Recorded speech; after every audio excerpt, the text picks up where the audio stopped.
Headline numbers कह रहे थे एनआईआई में 9% का जंप, मुनाफे में 9% का उछाल। डिसेंट से हेडलाइन नंबर्स थे। अदर इनकम 20% बढ़ी थी। प्री प्रोविजनिंग ऑपरेटिंग प्रॉफिट 10% बढ़ा था। दूसरी बात, फी इनकम में 18% का jump. NIMs Q on Q 12 basis points improve होते हुए नजर आए। एडवांसेस साल दर साल 8.5% और डिपॉजिट्स ऑलमोस्ट 12.25% का जंप दे रहे हैं। तो डिपॉजिट का मोबिलाइजेशन स्ट्रांग रहा। एसेट क्वालिटी में gross NPA, net NPA Q on Q improvement है। क्रेडिट कॉस्ट रिड्यूस हुई है। स्लिपेजेस कंट्रोल में है। तो एसेट क्वालिटी की तस्वीर बढ़िया थी और शेयरधारकों के लिए रिटर्न रेशियोज इंप्रूव होते हुए आरओएज पिछली बार से तो 6 बेसिस पॉइंट्स इंप्रूव होकर 1.15% पे आते हुए। तो नंबर्स फेडरल बैंक के अच्छे। नंबर्स पे फ्राइडे को शार्प रिएक्शन और नीचे टिकटिंग चलाई रही है। लीजिए आपके लिए 3% उछाल के साथ फेडरल बैंक इस समय ट्रेड करता हुआ। नंबर्स पे बातचीत करने के लिए विराज दीवान जी सर जुड़ते हुए आपको आपकी स्क्रीन पे नजर आएंगे। विराज सर, नंबर्स तो अच्छे हैं और स्ट्रीट एस्टिमेट से बेहतर परफॉर्मेंस फेडरल बैंक ने इस बार डिलीवर करके दिया। कहां से मदद मिल रही है आपके लिहाज से? क्वार्टर की हाईलाइट है क्या? देखो, ये क्वार्टर के दरमियान मींस हम पिछले, ये ऐसा नहीं कहूंगा कि यही क्वार्टर से में हुआ है। पिछले 1-2 क्वार्टर से हमने, अगर आप देखा जाए तो फरवरी 2025 में फेडरल बैंक ने अपना एक स्ट्रेटेजिक डॉक्यूमेंट डिक्लेयर किया था कि किस तरीके से अगले 3 से 5 साल तक हम इस बैंक को परिवर्तन करना चाहते हैं। और उस स्ट्रेटेजी के बेसिस पे हमने उसका एग्जीक्यूशन चालू किया था। और अभी जो है, मैं बोलूंगा कि उसका फल जो है वो धीरे धीरे अभी देखना चालू हुआ है। ये क्वार्टर में अगर आप देखें तो कई चीज जो है वो बहुत ही बढ़िया हुई है। जैसे कि अगर एनआईआई है, फी इनकम है, ऑपरेटिंग प्रॉफिट है, वो सब हाईएस्ट एवर है फॉर द बैंक।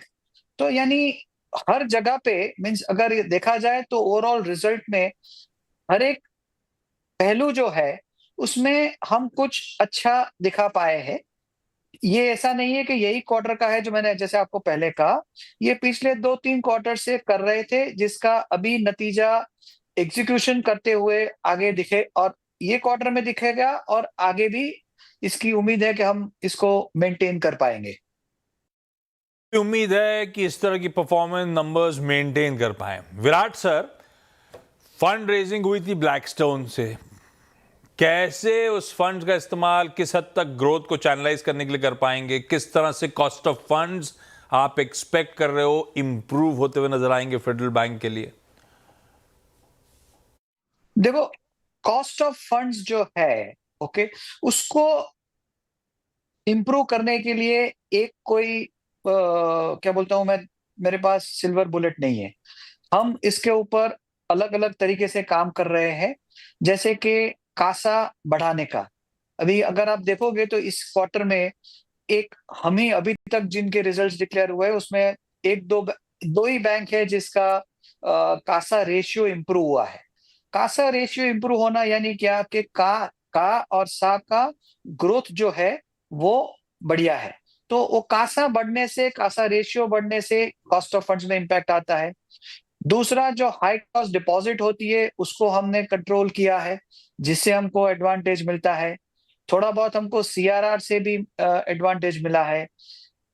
जो दूसरा, बोरोइंग भी जो करते हैं वो प्रिवेलिंग रेट से अगर कम रेट पे हमने कर दिया तो उसका डेफिनेटली हमको निम पे उसका इम्पैक्ट आएगा।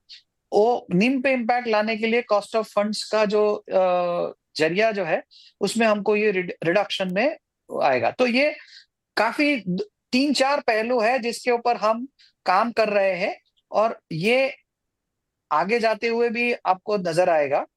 एक चीज ये है कि जो लास्ट क्वार्टर में 25 बेसिस पॉइंट का जो रिपो रेट कट हुआ, उसका कुछ इम्पैक्ट अभी ये क्वार्टर में आएगा।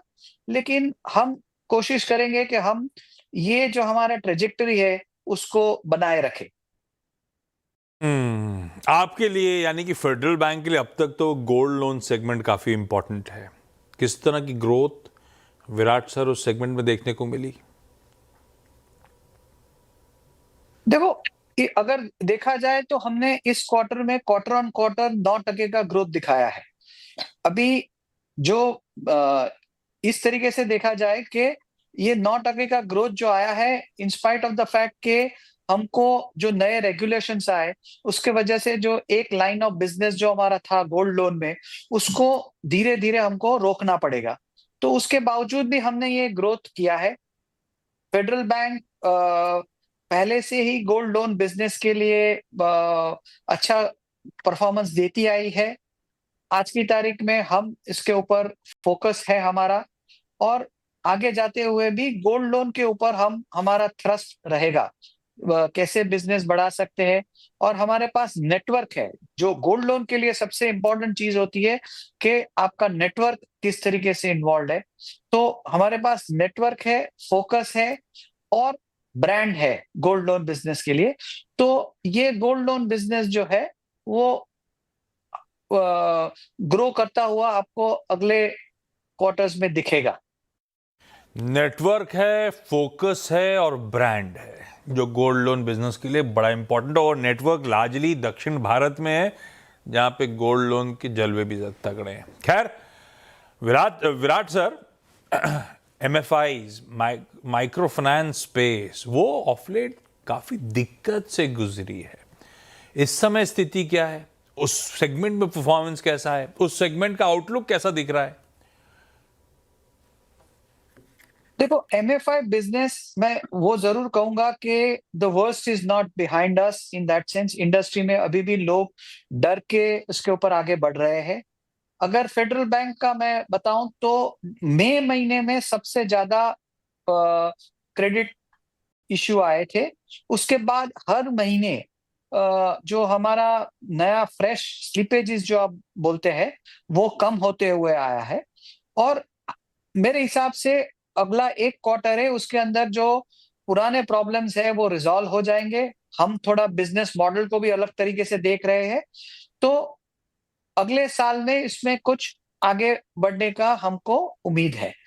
बट एक चीज मैं बता दूं कि अभी जो अब तक जो हमारा क्रेडिट लॉस का जो नंबर्स थे वो सेकंड क्वार्टर में भी कम हुए थे, उससे भी थर्ड क्वार्टर में कम हुआ, और वो मेरे हिसाब से फोर्थ क्वार्टर में भी चालू रहेगा। एक लास्ट सवाल। अच्छा Q3 आपने डिलीवर करके दिखाया और स्टॉक मार्केट ने आपको ड्यूली रिवॉर्ड भी करा। यहां से आगे का आउटलुक, चाहे वो Q4 और अगले फाइनेंशियल ईयर FY27 की तस्वीर हो, किस तरह का आप आउटलुक देख रहे हो? ये अब तक जो मोमेंटम बिल्डअप कर रहे हो, ये सस्टेन होगा कि नहीं हो पाएगा? देखो, FY मीन्स जिसके अंदर प्रेडिक्ट करना अभी एक क्रिस्टल बॉल गेजिंग जैसी बात है। इंटरनल फैक्टर्स कम है, एक्सटर्नल फैक्टर्स ज्यादा है कि जिससे इकोनॉमी किस दिशा में जाएगी। क्योंकि एक बात समझ में रखनी चाहिए हमें कि बैंकिंग बिजनेस जो है वो काफी हद तक इकोनॉमी के साथ इंटरट्वाइंड होता है। तो इकोनॉमी क्या होगी, ये जियोपॉलिटिकल सिचुएशंस क्या रंग दिखाएगा, टैरिफ का क्या होगा, इंडिया यूएस का ट्रेड पैक्ट होगा नहीं होगा। देखो, आज हम इंडियन कंजम्पशन जो है वो बहुत अच्छी तरह चल रहा है। तो वो डोमेस्टिक मार्केट में कोई ऊंच नीच कम दिखाई देगी और इम्पैक्ट कोई इतना बड़ा दिखेगा नहीं। बट एक साइड पे अगर डोमेस्टिक ग्रोथ करनी है तो आज की तारीख में प्राइवेट सेक्टर को इन्वेस्टमेंट करना पड़ेगा। और उस तरीके से देखा जाए तो मुझे डोमेस्टिक फैक्टर्स पे कोई रिस्क नहीं दिखती है।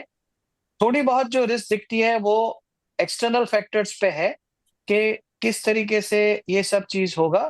तो फिंगर्स क्रॉस्ड, बट होपफुल है कि हमारी जो बेसिक डोमेस्टिक इकोनॉमी है जिसका स्ट्रेंथ है इसके ऊपर हम आगे कुछ अच्छा नंबर्स और परफॉर्मेंस दिखा पाएंगे।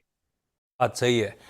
क्रिस्टल बॉल गेजिंग है, आगे का आउटलुक बताना, और उसमें बड़ी दिक्कतें आएंगी क्योंकि किसी को नहीं पता इकोनॉमी कैसा परफॉर्म कर रही होगी, क्योंकि किसी को नहीं पता वो टैरिफ वॉर कितना एस्केलेट हो रहा होगा, कहाँ जा रहा होगा, इंडिया यूएस का ट्रेड पैक्ट और एक अच्छा ट्रेड पैक्ट हो पा रहा होगा नहीं हो पा रहा होगा, सब बड़े इफ्स एंड बट्स हैं। खैर, मैनेजमेंट कॉन्फिडेंट आगे का आउटलुक को लेकर। Virat sir, thank you so much आज जुड़ने के लिए।